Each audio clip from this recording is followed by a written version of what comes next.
Juan Kapitulo 6, versikulo 35.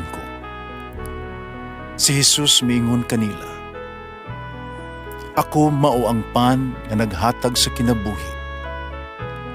Ang muari kanako dili nagayod gutomon, ug ang mutuo kanako dili nagayod uhawon." Ang mga puno Pan sa kinabuhi. maglikon unta sa mong pagtuo ug gagaka kami sa pagtuman sa imong mahal nga kasuguan. Ginuma na kaninyo. Santos nga Ebanghelyo sumala ni San Mateo. Mingon si Jesus nga mga tinunan. Ayaw kamo pagunang-huna, nga mianhi ako aron pagdalag kalinaw sa kalibutan. Dili kalinaw ang gidala ko, kundili espada. Mianhi ako aron magkabangi ang mga anak nga lalaki, ang ilang amahan, o ang ilang amahan, mga anak nga babae, o ang ilahang inahan, o ang mga umagad nga babae, o ang ilahang ugangan nga babae.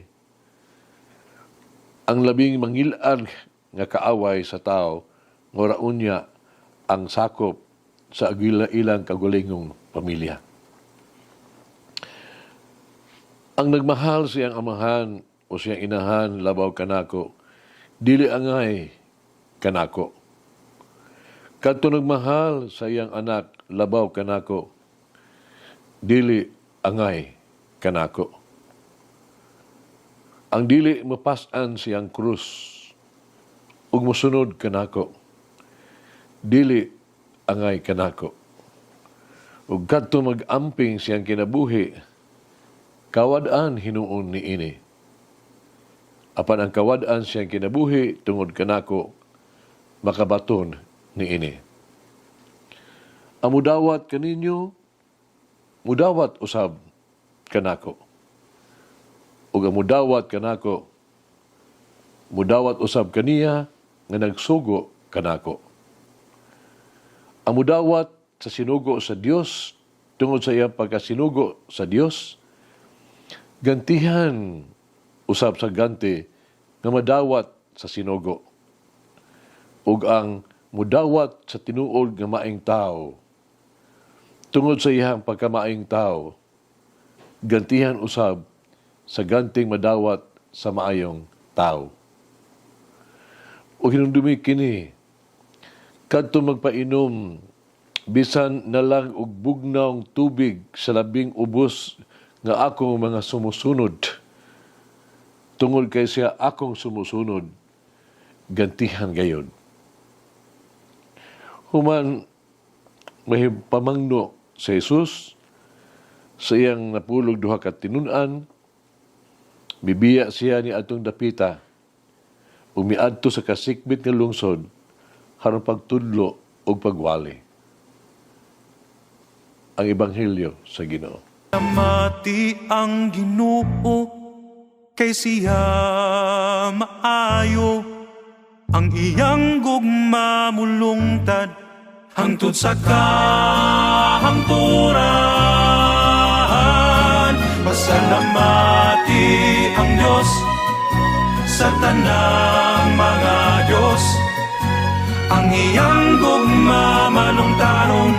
Pasalamati ang Ginoo sa mga Ginoo, ang iyang gugma balungtaron.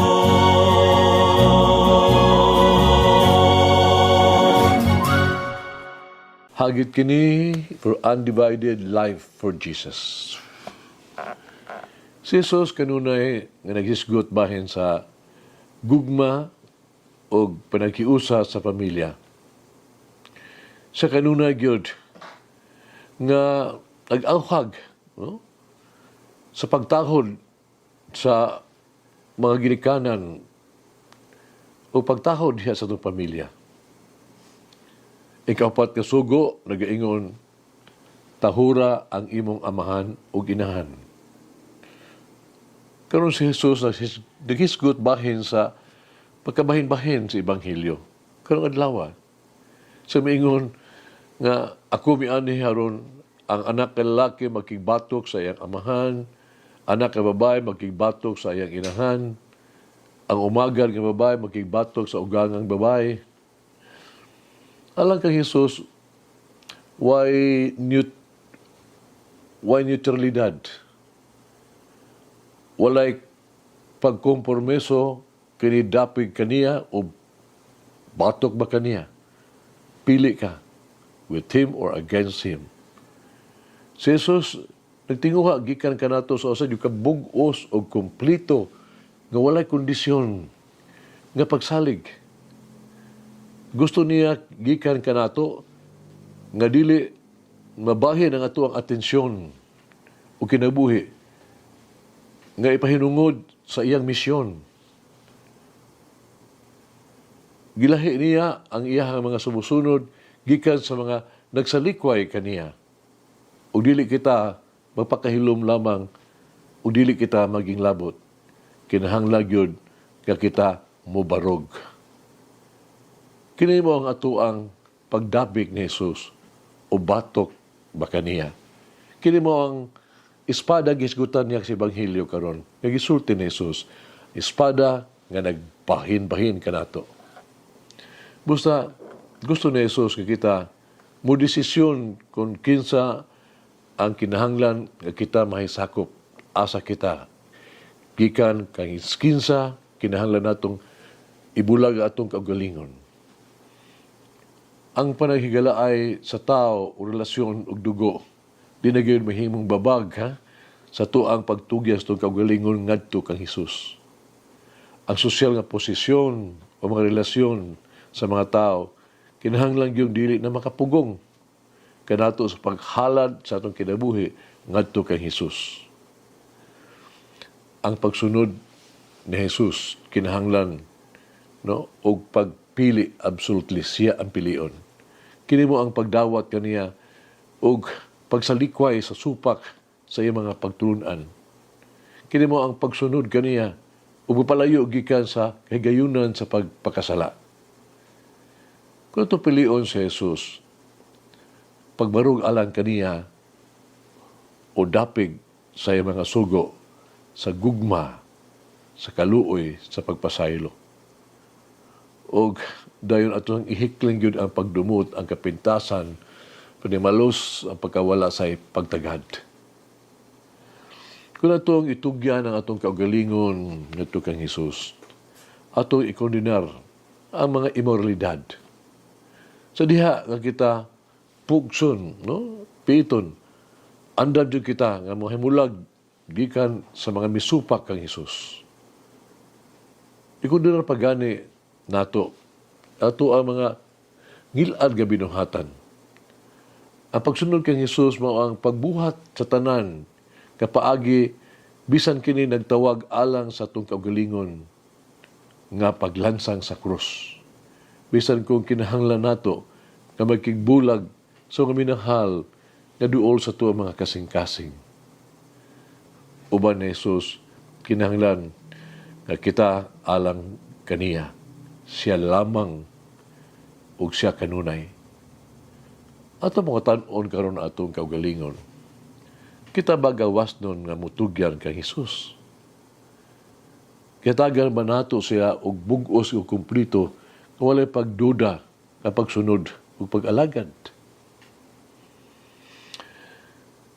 Isugilanon sa kinabuhi ni Abraham Lincoln, yugto siyang kinabuhi. Sige pangutana, isi presidente, bahin sa iyang tinuhuan relihiyon. Yan ko niya ni Abraham Lincoln, wala gyud siya maapil og bisan unsang relihiyon o sakop usang simbahana. Apal gisugod niya, naandam siya pag-apil uban sa iyang tibuok kasing-kasing og kalag. Sa usa ka simbahan, nga dunay usa ka partikular nga inskripsyon, pagtulunan, kansang pong paniya kwalifikasyon sa sakop simbahan sa membro mao kini. Putana siya unsay pasabot niya ang inscription no kaha ang gitawag na tog pagtulunan. Siya bahang lingkon mitubag sa mga pulong ni Jesus nga nagpamatuod. Kung anaan ang simbahan na ang sugo, kugmaa ang Ginoo nga imong Dios, tibuok mong kasing-kasing, tibuok mong kalag, ug sa imuhang silingan sama sa imong kaugalingon. May isun mag-ampo kita. Matinud-ano pinanggaon nga Jesus, akong Ginoo og Dios. Mianhi ka aron buhaton ang balaang kamabuton sa amahan. Imong gihatag ang imong kinabuhi alang sa katumanan sa makaluwas nga plano sa amahan. Pasalamat ako kanimo sa pagluwas kanako gikan sa sala ug kamatayon. Pasalamat ako sa imong pagpasaylo kanako ug sa imong gugma. Mobsanon ako nga mag-ampo kanimo akong Ginoong Hesus. Aron mahimo kong takos sa imong gugma ug sakripisyo. Itugot na mahulag ako kanimo na mahimong hinungdan sa pagkabahin-bahin ug pagkawala sa uban. Himo ako nga malig-on sa pagtuo, mapanguron sa paghatag. Andam kaayo sa pagpasan sa imong krus ug pagsunod kanimo hangtod sa kaangturan. Amen. Mama Mary, grant me an attentive heart to listen more deeply to the Lord. Umulangin ng Diyos magagahom sa tanan, Amahan, Anak, ug Espiritu Santo. Amen. The Lord of the divine mercy bless us all. Heal us from all diseases and suffering. Ayun unta niya kita. Tanang mga sakit na sa lawas o sa kalag, body and soul. In the name of the Father, the Son, and of the Holy Spirit.